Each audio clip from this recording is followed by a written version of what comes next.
It's essential that you know your rights when it pertains to workers' compensation. And our friend Catherine Stone from Injury Florida Law is here with the different classifications of money benefits and what that could mean for injured workers. Welcome back. Thank you. How you been?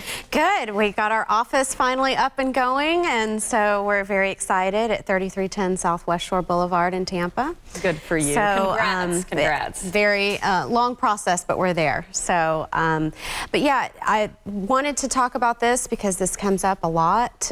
Get a lot of calls about, well, how much am I going to get paid through workers' comp? Okay. Why should I file a claim because I heard I don't get as much? Or so you're actually talking about, this is before a claim has even been filed. You're getting these calls. In fact, I talked to a lady this morning, actually, that had not actually filed her claim yet and was a little hesitant about doing it, which is very common. You know, people who've never been in the system before, they've never had a lawsuit before, they don't understand, they don't like filing against their employer, which is all understandable, but that's why the system is there. If you've had an accident on the job and you need medical treatment, that's what the system is there for. And so I was explaining to her, she kept talking about disability, and come to find out her employer offered short-term and long-term disability, which is something completely different than workers' compensation. Okay. So then I had to explain to her that in order to get paid by workers' compensation, you have to have an authorized treating physician, which means work comp has to authorize the doctor. You then go see the doctor, and then that doctor will determine whether or not you have work restrictions. So the first classification is if the doctor or the emergency room take you totally out of work.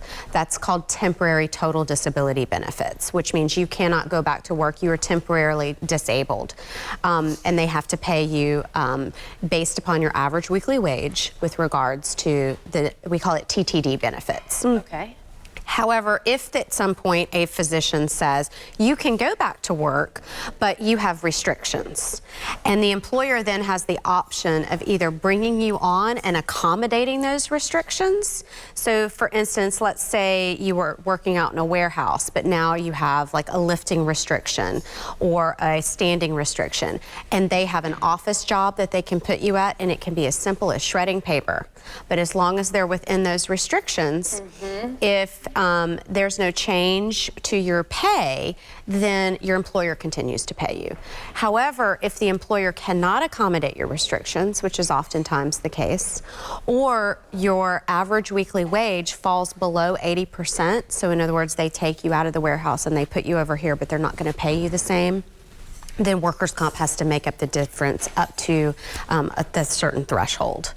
And so that's temporary partial disability benefits. And those combined or all and not consecutively can last up to 5 years unless your physician has placed you at what's called maximum medical improvement, which means the doctor says you're as good as you're going to get. And that's where something, again, the thing that I've learned, and just even you describing that, when people do call, it is very confusing. There's, and the individual I spoke to this morning, on one hand, she was talking about FMLA, Federal Family Medical Leave Act, which is a completely different sort of animal. Then you've got workers' compensation, and then you've got short and long-term disability, which is a private disability that's paid for in part by your employer and sometimes in part by you.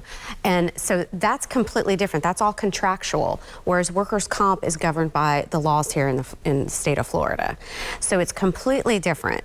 And then the last classification of benefits is permanent total disability benefits. So if someone is not able to return back to at least a sedentary type employment within a 50-mile radius of their home, and it's a little more complicated than that, but in general that's the standard, then they're permanently and totally disabled, which is again different from Social Security disability, which is a very similar standard, but a little bit different in the way that you qualify.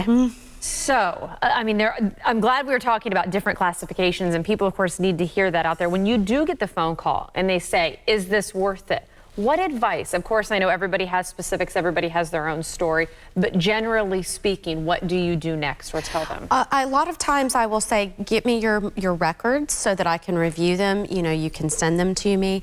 A lot of times, like the individual this morning, she didn't have the ability to come into the office, so I emailed her the intake paperwork and asked her to fill it out. And then when I get that back, I make the determination about what I'm able to help them with. Good stuff. Well, thank you so much for coming in. Congrats on the new office. Of course, if you've got information and want to get in touch with Catherine, we've got her website right there for you, phone number and address.